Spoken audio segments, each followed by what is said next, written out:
Well, hello and welcome. It's Wednesday, the 21st of October. It's nearly Halloween. We're not quite at our Halloween show, but I want to welcome you to The Shortlist. I'm Johnny Campbell, the host of The Shortlist and also CEO and co-founder of SocialTalent. And today we're going to talk about a topic dear to my heart, advanced sourcing techniques. Literally, SocialTalent was founded off the back of advanced sourcing techniques. And our guest joining us today is somebody who recently joined the SocialTalent platform, who I think is going to take us into the future for the next generation of advanced sourcing techniques. And as someone I've got to know over the last 5-6 years, is a fantastic expert in this area, has just tons of knowledge. And I'll explain why he has that knowledge and why it's so important. I'm going to share lots of that with us today. But I need your input. I'm going to ask you, as our audience listening in live, for those of you who are listening in live, to please give us your questions. Our guest is going to take your questions and give you insights and answers and share with you his knowledge and best practice. And we'll take them live on LinkedIn and YouTube and put them to our guest as we go through the show.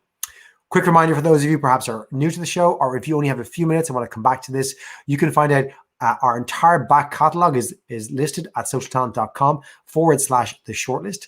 And you can also sign up and subscribe for our podcast. If you're not listening to this in podcast format, why not? You can listen to us on Apple, on Spotify, or wherever you enjoy your podcasts. So search for the shortlist, or any of our show titles or our guest names, and you'll find our back catalog there as well. You'll also find our future catalog and what's coming up next, and you can register for alerts on that on our website.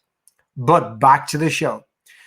So José Kadlec is somebody I first met at a conference, maybe 5-6 years ago in the Netherlands, in Amsterdam.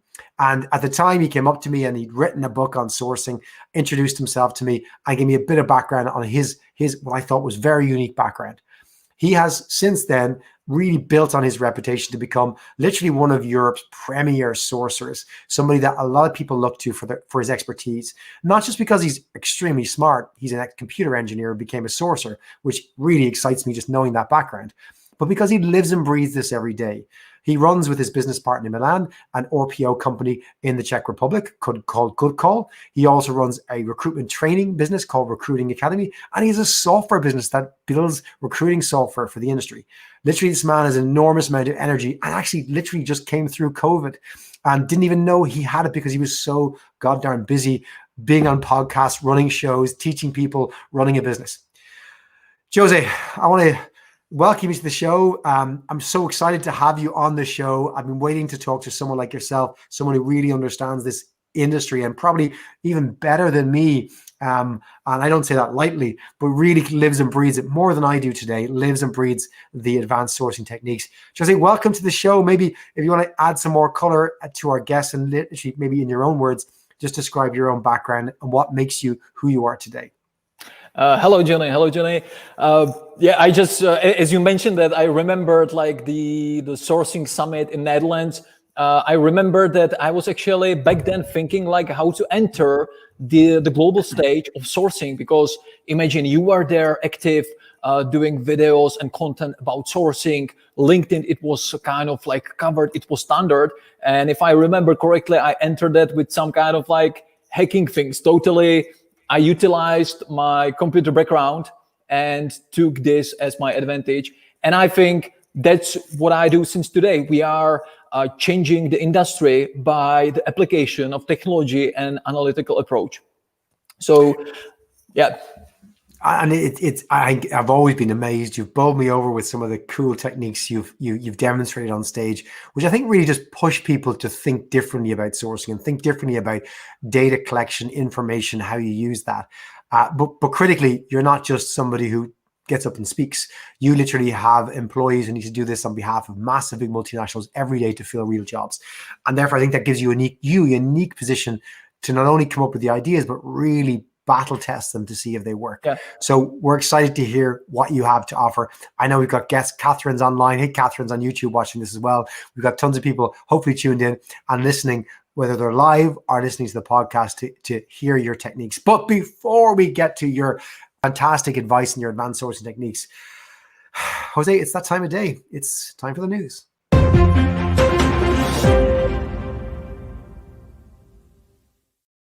So the first article that we wanted to kind of get your thoughts on, Jose, is this piece from Forbes.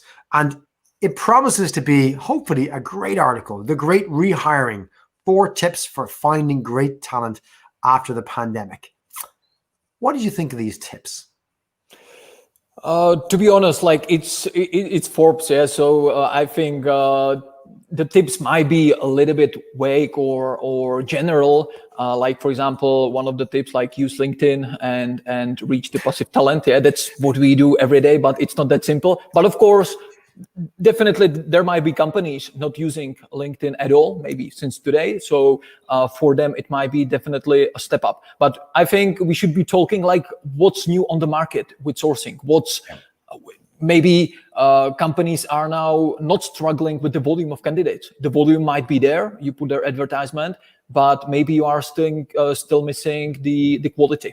Yeah? Because imagine if companies were laying off some people, maybe 10% of their headcount. Of course, you don't fire your best people. Yeah, in the first way. So suddenly there are more active people on the market. The volume of candidates is higher, but you are not getting to your candidates which you would normally hire. So you need to use active sourcing again. The problem is with candidates, because candidates are definitely difficult to move at the current moment because they are uncertain. Yeah, they don't have the certainty that they will not be fired within the probation period, for example. So they don't want to move. So your skills as a sourcer to persuade a candidate, not only to find him, but to persuade him to actually get to the interview and maybe eventually get to the company, is definitely more demanding. Plus, of course, we are now living more in kind of like online way, so all the interviews online and so on. But we can say that a lot of companies already changed like the mindset that they are able to hire people actually without seeing them face to face, but there are still companies which require to see the candidate face to face before that, which of course for us it's a problem, because imagine I'm sitting now in Prague here. By tomorrow we have a strict lockdown, and it will be like difficult, actually literally difficult to move the people. On the other hand, we see, because Goodcall started as a sourcing business since day one. We started as, let's say, one recruiter plus Milan. He was a recruiter back then as well. And something like 5-6 sourcers. Yeah, so actually more sourcers than recruiters. That was our initial setup. But what you can see right now, that there is this trend of RPO, of renting sourcers, renting recruiters on site, off site, or for example, creating log list, shortlist. Yeah, so suddenly we call it like flexible recruitment, and companies, because they are uncertain as well, not candidates only, but companies as well, they rather hire, for example, a recruiter for 3 days a week to cover the whole recruitment, from, for example, some basic roles up to the managerial roles or some more complex roles. And they have the certainty that they can, for example, release this contract the next month when, for example, there is a lockdown or the business goes down. So I think RPO definitely in today's, and we can see that from our numbers, it's definitely there. When we speak about active candidates, definitely more candidates on the market. So I think there is a chance for sourcers to approach candidates more with like inbound sourcing techniques. We can start with some like posts, writing articles, anything what's inbound related. But what we can see, we, for example, work for Microsoft, where Microsoft, they want to hire a lot of salespeople. Yeah, and they had in Australia this model of business that hiring, for example, 100 people of this sort who would be selling ERP systems and so on in the Czech Republic, it's like heavy number. You are not able just to sit to LinkedIn, Facebook, anywhere else, and to hire them with the active methods. Yeah? So what we are doing, that we started Microsoft Academy, and we are kind of luring and we are paying traffic. Actually, Microsoft is paying the traffic to get the people on this platform, and from the platform we are hiring those people. Yeah? And suddenly we already have already a few people already hired, and it's working in this way. But what's the problem for you or for the company doing this? That suddenly you are going from recruitment or sourcing, and you are in e-commerce business. You are selling some academy. Yeah, you are in a social talent business, but for the purpose of recruitment. So these new skills, not only for individual sourcers, but for the overall business, might be there. I was just consulting with Tieto company. They are doing a lot of business in like Finland and so on, like banking and so on. And they need to hire a lot of Java engineers, but the problem is that they have a branch in some smaller city here in the Czech Republic. So they started Java Bootcamp, and that's the same story, because they need to influence the new graduates to actually start with Java, so they have any possible chance to hire them later on as their employees. Yeah. So, but suddenly it's e-commerce business. I'm going to pause it because Sure. Just a huge amount to unpack, right? Like you've just thrown like hours worth of advice there in about 6 minutes, right? I want to just try and unpack it for a second and take your last point and bring us on to our second news article in just a second. But I think your first point is excellent. Analogy is, we always talk about needle in a haystack in sourcing. And whether you agree with that analogy or not, I think, to your first point, there's the same amount of needles as in very few, and there are just more haystacks. And that's the market we live in, that because there's so many more applicants, active candidates, the needles are harder to find because they're hidden under more haystacks. And then the needles don't want to leave the haystack. They're more afraid to leave the haystack. And that presents brand new challenges for sourcers. I did love your point on how you're approaching in that kind of volume environment. Then you're approaching sourcing not from a traditional, let's just keep hunting for needles. You found a magnet. And I love that. You kind of get, the haystacks got bigger, same amount of needles. Let's just get a powerful magnet. And that brings us on to our second story, right? I want to maybe just get it shared on screen there from Niall. But this is another story from Entrepreneur Europe. Struggling to hire top talent, change the way you recruit. This company, I think, described doing something that's not dissimilar to what you did.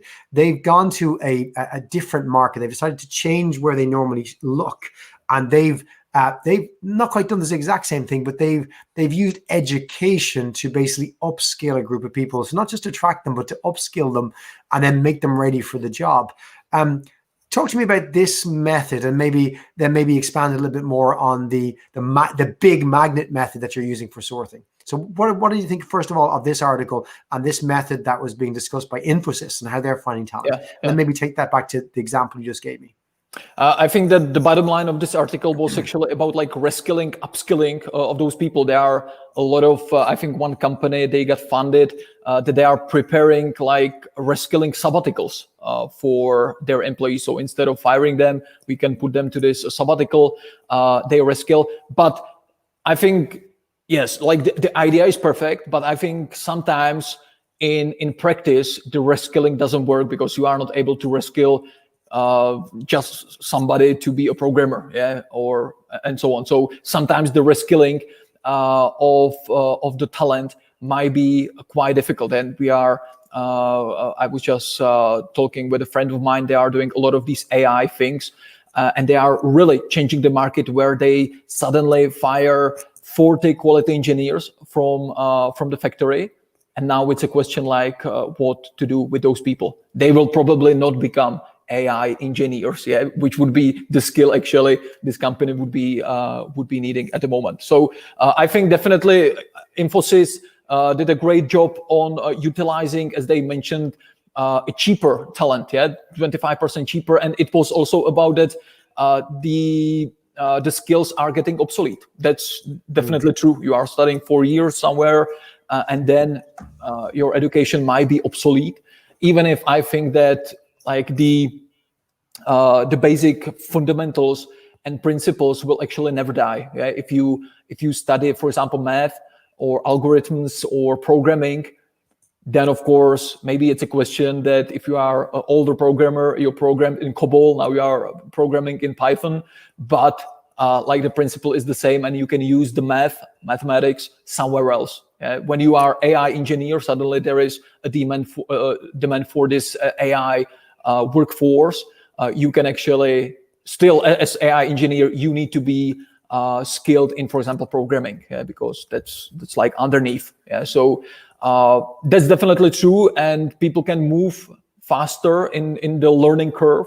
And we can actually see that with talent sources as well. Imagine like what's the skill set of today's talent sourcer? Yeah, they need to search for candidates, so they need to be skilled in searching. They need to gather the information about the candidate, so it's kind of searching as well. Then they need to do approaching, so they need to find how to approach the candidates, how to find an email, telephone number, how to put the message across. They need to be skilled with like being on the phone with the candidates, like what to put into the message, how to call with the candidates. They need to be skilled with headhunting. Maybe they need to be skilled with automation, inbound sourcing, many skills, and you want that all those skills from the one person. That's why we are thinking, for example, and we were already started, that we are breaking down the talent sourcer into smaller like chunks where, for example, there will be sourcers doing just searching, because that's more like, I would say that's more like IT knowledge, Boolean search and these kind of logic. Where, for example, approaching candidates, being good on the phone, it can be older person where we are touching on the diversity, where you can, for example, hire a 50+ year old like lady or man, and of course this person will probably not be good with LinkedIn, but this person may be good on the phone doing these things. So you can be more, if I want to use the word like agile, that's probably agile sourcing might be the term, but it's really difficult to find a talent sourcer who's great with all of these aspects. It's almost impossible.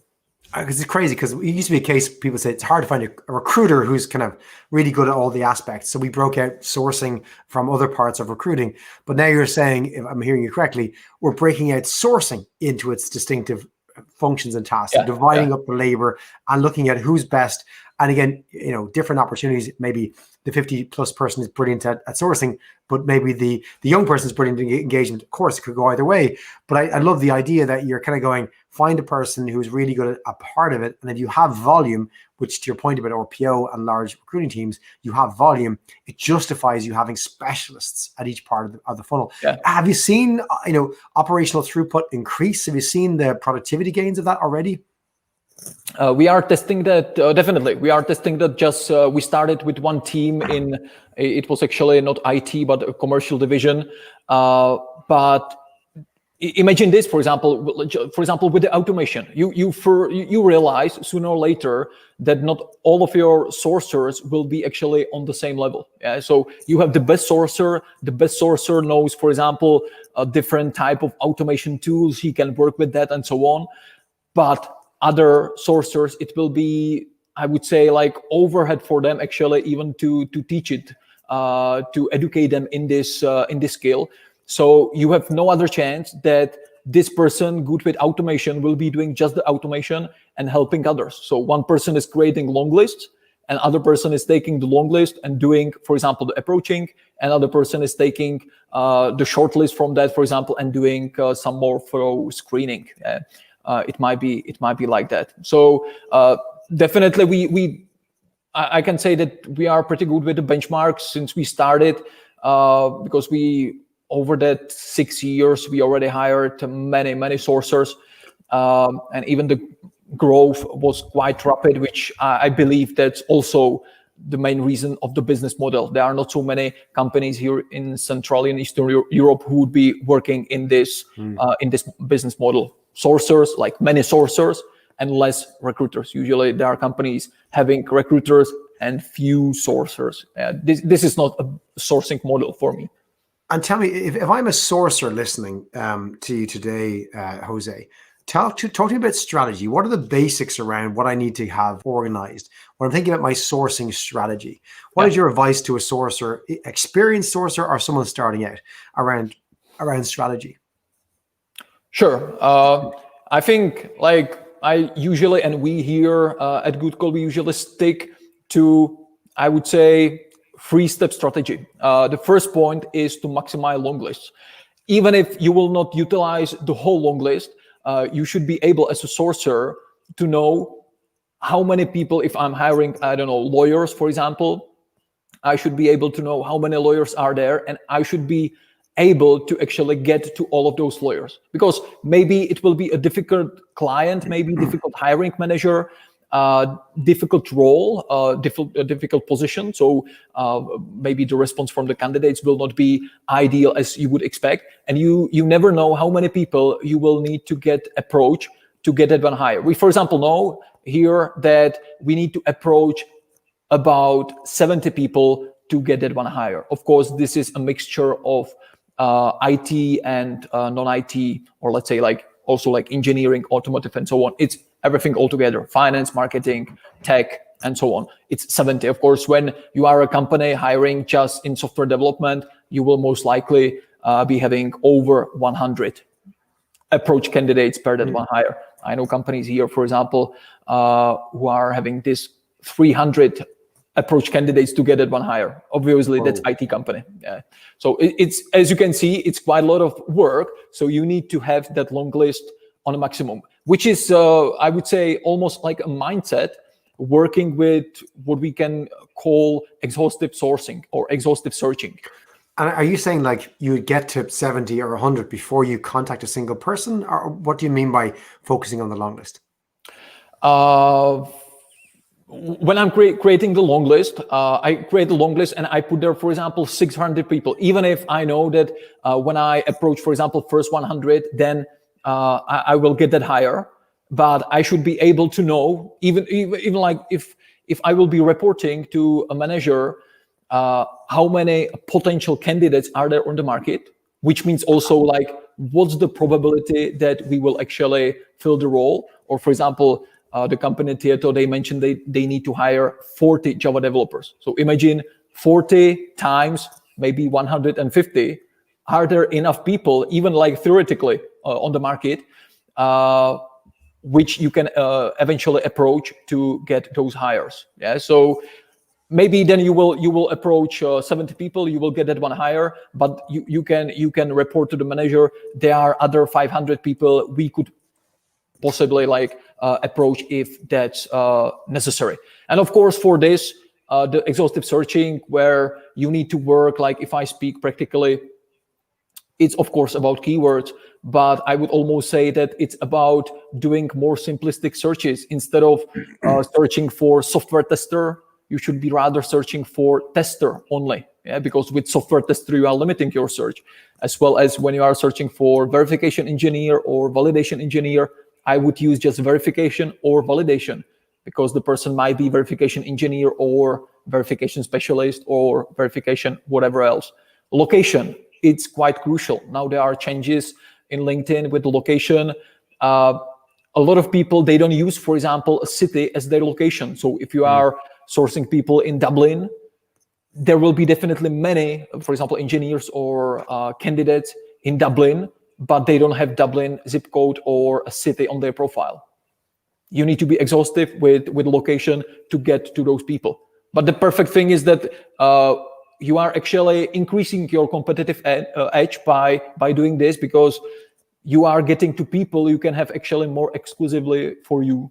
Yeah, because if you did this extra mile and no other companies or sources, recruiters are able to do that, you will have those candidates more exclusively for you. You will be actually more exclusive for them as well, because they don't receive 5 invitations a day. Maybe they receive just 1 or none, because simply their profile is not good enough. So you're picking the fruit from the top of the tree, not just the low-hanging fruit, essentially. A couple of questions, if you don't mind me throwing them at you. So we've a question here from Gary, who's asking, is having specialists in each part of the sourcing process a more expensive option? Back to a point you made a few minutes ago that you guys are testing. Is that more expensive? I'm guessing not, because otherwise why would you do it? Of course, it also depends if you are agency, or if you are like in-house, how you actually like budget it. But we are just starting with this process, so we don't have it in large scale. But of course, the math behind it should be that it's actually more, even if there might be like more people, it's more efficient. Imagine that with, for example, the people doing long lists, one person can actually supply to 4 different teams. Yeah, because creating long lists it's quite fast.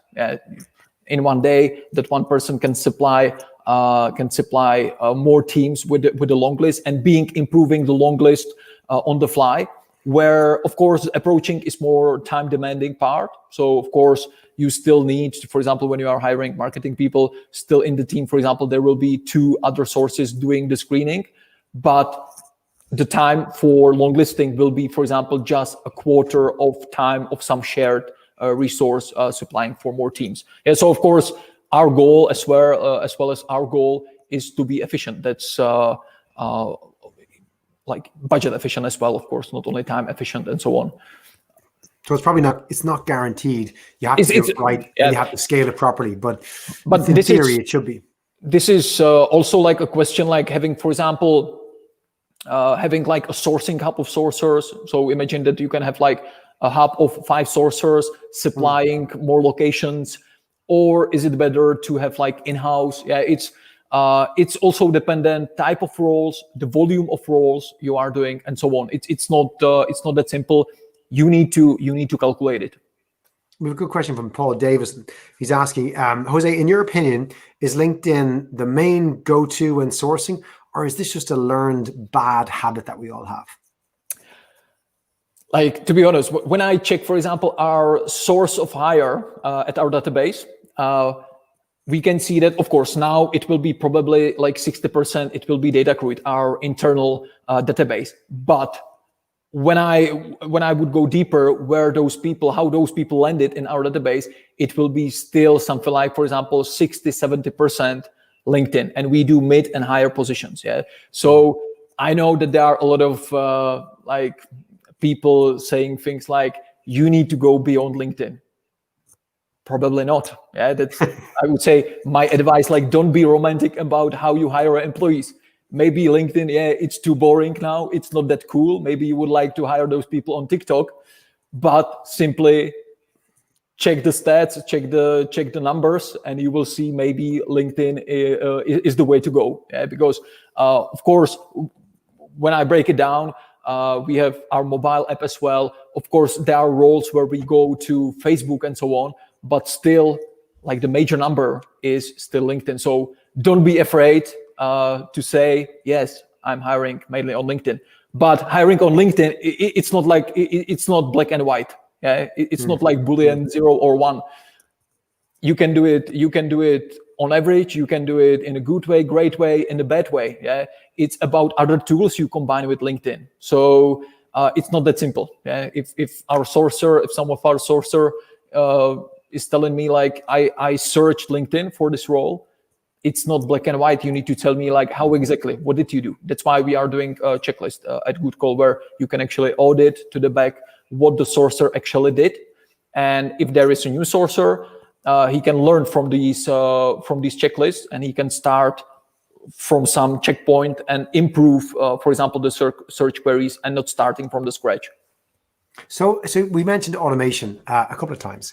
A lot of people have been talking for several years, right? It gets louder every year about technology replacing sourcing or parts of the process. And you already mentioned how you broke it up.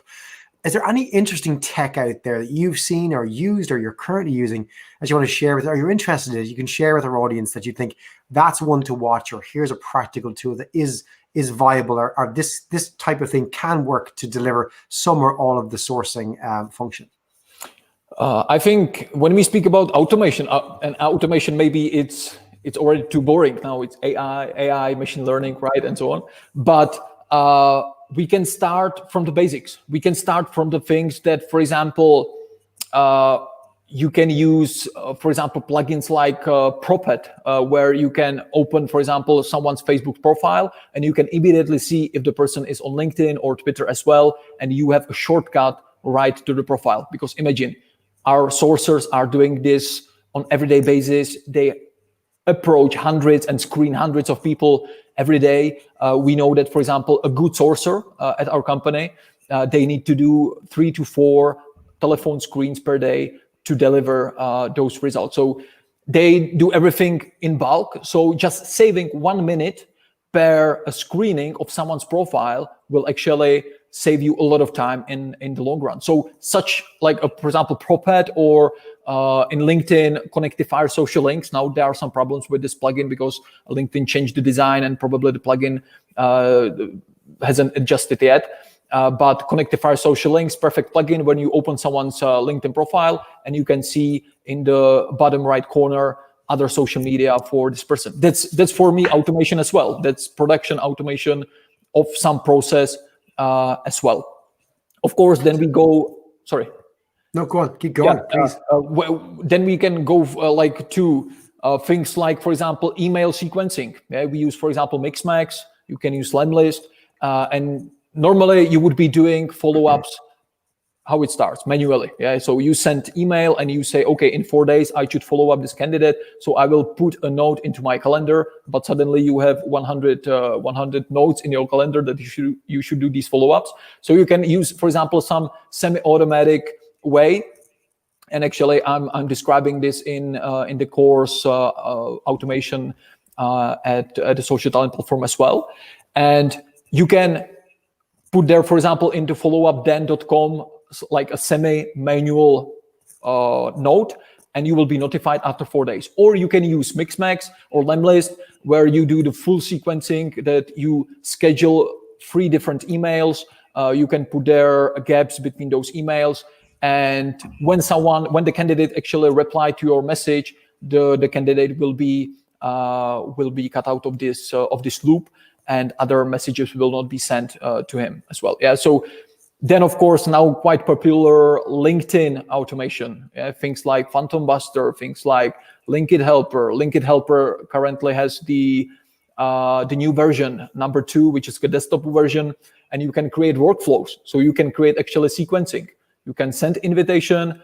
When the invitation is accepted, you can send other message. Then you can do something else, and it's kind of like, let's say, it's kind of a neat software.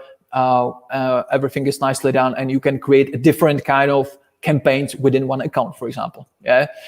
Of course, people with automation, they usually think like, for example, CV parsing. Yeah. But we tried this several times, and for example, for us, we tried it. We tested with 20,000 plus CVs, and it didn't work out. There are a lot of glitches still. Maybe it's a language thing. Maybe in English it works fine. In other local languages, maybe it's because usually AI is about a thing that it needs to learn from some data, and then it can replicate it to the future. But when you have weak data, AI cannot learn that. Yeah. So, for example, CV parsing, it didn't work. Of course, you know that there are a lot of tools, and they kind of try to evaluate candidates. Yeah, but I think it's really, really difficult to, for example, Amazon.com, they have the whole process kind of like automated. You apply and everything is automated. Yeah? You actually get fired automated by a robot without actually seeing anyone, right? But this psychology evaluation, yeah, evaluation based on the video from the video interviewing software and so on, I think it's definitely going. I think definitely the evolution, the curve of the evolution, it's really exponential. And for the past 2-3 years, it's really better. Even for, I can mention like two startups, both are actually Czech startups. For example, communication like this. I think in one of those articles, it was also like about like hiring people abroad, remote communication, and so on. One tool, it's called around.co, like around.co, and it's more like simulating. It's like this. It's like a video conference tool, but it's more sophisticated, including things like there is no echo and so on. There is AI that it's taking just your face, so regardless what your background is, how you move, it's still getting your face, but it's on top of your apps. So you can be working in Google Chrome or maybe in some spreadsheets, and you will see, that's why it's called round. You will see just, for example, 3 rounds, and those will be your colleagues. So it's like simulating that you are sitting next to each other in the office. They float over your they float, apps. kind of, yeah. Oh, it's yeah, class. Yeah. It's not you can get to the waiting list. It's not like ready yet. But and again, like, you give me a huge long list there. I'm going to pause you. And Isabel Lumberg is asking, can you share your checklist with us? If we don't have it already, we'll absolutely get that as a blog, Isabel. There's tons of advice. You're probably scribbling away, trying to get it all down. Promise we'll put it out as a blog.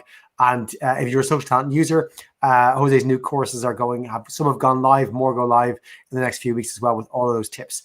Chris Jennings just had a couple of comments I wanted just to call out for you, Jose. One, I think he's agreeing with you here. Why wouldn't LinkedIn be the next place to visit after your own database?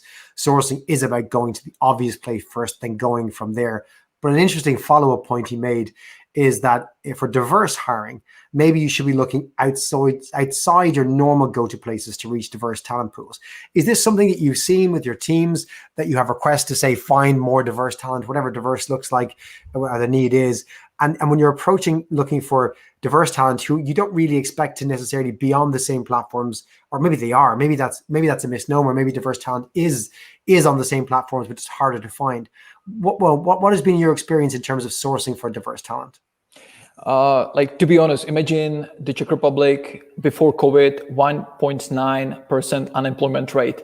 We were actually struggling to find anybody on the market. So we were not doing diverse at all, if I say this way. Yeah? Imagine that was the second lowest unemployment rate in the world. Yeah? Mm-hmm. But of course, I think it also quite differs country to country, because somewhere the problem might be some of our clients, for example, they aim for like gender diversity. Yeah, that's probably like the main diversity. Diversity like age and so on. So definitely, I wouldn't say that it's like primarily a question of the platform. Of course, when we say like on TikTok there are teenagers, we don't use it for sourcing yet, like just a quote.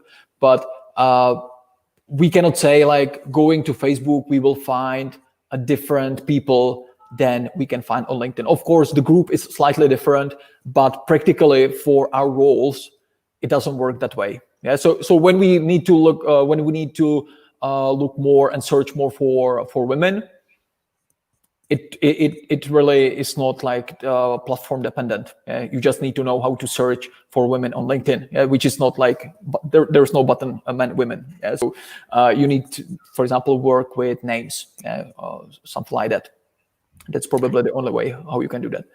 It did come up. It was one of the articles earlier. I forgot to mention it. There was a point around diversity and a piece of advice in the article which I thought resonated with me, because I've seen it and from so many other teams, that when you talk about a more inclusive approach to sourcing and doing more diverse sourcing, is start with the diversity of your team, and it can be much easier if you've got a diverse source team. So let's say if the diversity of the team represents the diversity you want to see in the business, they will more likely, not guaranteed, but more likely just know how to not only find more diverse talent in more perhaps either the same places or different places, but also how to approach them. Because if you start with diversity in your own teams, your recruiting or sourcing team, that extends to the ability to source diversity. Whereas if you have a homogenous sourcing team and you ask them to be more diverse in their sourcing, it can be a real challenge because they're homogenous. They have the same experience, the same backgrounds, and will look in the same places. Sometimes you solve the diversity sourcing challenge by making your team more diverse in the first place, and then saying, go find people, and they will just do it differently. Question here, by the way, we question coming from YouTube. How much recruitment do you think is taking place on job boards, job portals like Monster or Naukri in India versus LinkedIn? What's your take on the spread? You advocated certainly for LinkedIn as being a great source. How does that compare, do you think, to the traditional job boards, maybe the CV and resume databases in particular of those job boards? Of course, it's a question how to calculate it. It's also about the unemployment rate. Yeah? For us, for example, the job portals, it didn't work at all, because for the roles you were hiring, we didn't have, let's say, any CVs. Now, of course, times are maybe different, at least for a temporary period of time. And I know that, for example, some accounting companies now were actually reporting to me that they are able to hire, for example, auditors from Big Four of companies, like KPMG, Deloitte, and so on, from job advertising, which was totally unbelievable before COVID. Now it's possible. Yeah, so definitely, probably now it's not our strategy. For example, when we tested, because LinkedIn, they also had like the platform for jobs, right? We tested a couple of times, didn't work. Yeah, so that's also like the purpose of what we do, because we don't want to, you as a company, I mean like in-house company, can put their advertisement. We don't need to duplicate their work. So we are using alternative channels and our spiel, which is the active sourcing, right? So 90% of what we do is active sourcing plus different kind of campaigns and so on, but it's not job portals. But definitely, I would recommend everybody or any company just to try it. Try to put it there, and you will see what actually the output is: volume, quality, and of course, for example, on LinkedIn, you will get, for example, a lot of people from abroad. You are sometimes maybe not even able to hire. It's not your desired workforce, but LinkedIn is done in a way that anybody can apply to any job. So I would definitely try it. I'm going to throw in some comments, particularly around the Naukri comment. In India, Naukri, people are addicted to searching on Naukri and using that in the CV database. Indeed have actually a pretty powerful platform in India that's free to search. And I did several tests with groups and found that Indeed was as powerful, if not more powerful, as a CV database with unique talent. And again, you just change up the keywords to your point around search for different things in the same place and you'll find different results. And we had good success. Or look at the 2-year-old resumes and then predict what they might be doing now. And I found that to be super helpful. But I think the comments you made at the very start of the show is really, really poignant here, Jose, which is don't just run an ad and attract somebody. Think of something else. And to your point, you tried it with Microsoft, which is you advertised training courses, which attracted the right type of person. And then they enrolled and that gave you a talent pool. It's just thinking about data different. You need to connect with the person. You don't need a CV or a resume necessarily. It doesn't need to be a job ad, but how do you basically flush out the talent and then engage with them? I think that's that really interests me. Do you think that's going to be something that you as a business will double down on and do more of? And do you think therefore would you recommend it to others? It's a question. It's of course, if there is a demand for that, I think we are one of the recruitment firms here in Southern Eastern Europe, having actually an internal marketing agency. Yeah, so we started like internal market, which wasn't that obvious for recruitment companies before. But just briefly to answer even the previous question about the portals, we use job advertising portals, the databases. We use those databases, and I think the previous questions where to go first, like LinkedIn database and so on. I would practically say that our people in general, they go into our ATS, then they go to the databases, sometimes commercial, of these job.cz in the Czech Republic, Monster, and so on, because there might be some active candidates, of course, quickly to be handed over. And then we go to LinkedIn and then anywhere else. If I would make it generic, like what's the structure behind it? Well, that is a great tip, and I can't believe we got here already. We're nearly at time for the show, Jose. It's been just literally littered with great advice and tips and great questions from the audience. And I thank them for that. Before we go, though, I was wondering if you might be able to share with our audience a piece of advice, the kind of piece of advice you'd like to share from your experience, or maybe it's a piece of advice that's been given to you in your career that you think would resonate with our predominantly sourcing audience here today. Yeah, I would maybe go back with the don't be romantic about how you hire your employees. Yeah. Sometimes like a complex search query is not the best search query. Usually the more simpler search query is the best. Yeah? Instead of putting their product manager or product owner and so on, just put their product or product and you covered it all. Yeah. So that's one thing. Maybe for example, putting just some local ad on a local grocery store, a local shop, maybe in some small town somewhere, might be the best. It doesn't look cool, but it's working. So when it's working, it's working. So don't be romantic about how you actually hire your employees. LinkedIn is maybe boring, but if it's working, it's working. I love that. Don't be romantic. You need to just focus on what works. I couldn't have said it better myself. Thank you so much for those tips and insights, Jose. Great having you on the show, and I'm even prouder to have you on the Social Talent platform, as will our users as they get to your content. Loads of new tips for a post-pandemic world, what's really working for sourcers on the ground, doing high-volume sourcing. Jose, great to have you. We'll have you on the show again next year, I hope, and I wish you a good evening. I know you've got more podcasts to record because you never stop. So thanks for joining us here in the Shortlist this week. Thank you very much. Thank you very much, Johnny. Thanks for the opportunity, and good luck to everyone. We'll be back next week, as always, with another show. But if you're listening to this as a podcast, please do subscribe on Spotify or Apple and give us an 5-star review. If you've enjoyed this show, I really hope you will just take the extra time to give us a 5-star review, and that will help spread the word to other people like you who could benefit from the show's advice and from the fantastic guests we have. Don't forget, you can find out more about the show at socialtalent.com/the shortlist and access any of those shows, or if you want to get the video experience and actually watch one of the shows, if you haven't been listening, or if you've been listening on podcasts and want to get the video experience, do go there. Thank you for listening. We'll be back next week. Until then, take care.